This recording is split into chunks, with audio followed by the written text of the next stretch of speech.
കണ്ണൂർ ജില്ലയിൽ തെരഞ്ഞെടുപ്പ് പരസ്യ പ്രചരണത്തിനൊടുവിൽ കൊട്ടിക്കലാശം ഒഴിവാക്കണമെന്ന് നിർദ്ദേശം. സംഘർഷം ഒഴിവാക്കാൻ ജില്ലാ കളക്ടറാണ് നിർദ്ദേശം മുന്നോട്ട് വെച്ചത്. ഇക്കാര്യത്തിൽ രാഷ്ട്രീയ പാർട്ടികളുടെ അഭിപ്രായം അറിയാൻ ജില്ലാ കളക്ടർ പാർട്ടി നേതാക്കൾക്ക് കത്തയച്ചു.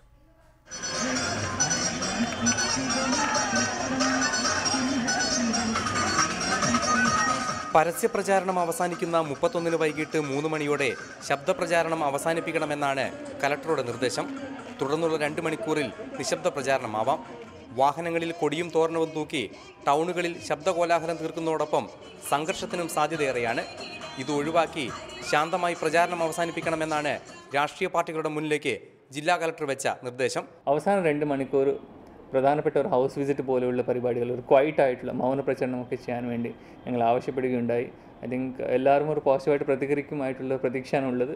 പക്ഷേ ഒരു പാർട്ടിക്ക് മാത്രം ഇങ്ങനെ നിർബന്ധിക്കാൻ പറ്റില്ല. എല്ലാ പാർട്ടികളും പറയുന്നത് ഒരു പക്ഷേ മറ്റെല്ലാ പാർട്ടികളും സംബന്ധിച്ചാൽ ഞങ്ങൾക്ക് വലിയ വിരോധമില്ലായിട്ടാണ് ഒരു സൂചന നമുക്ക് കിട്ടിയിട്ടുണ്ട്.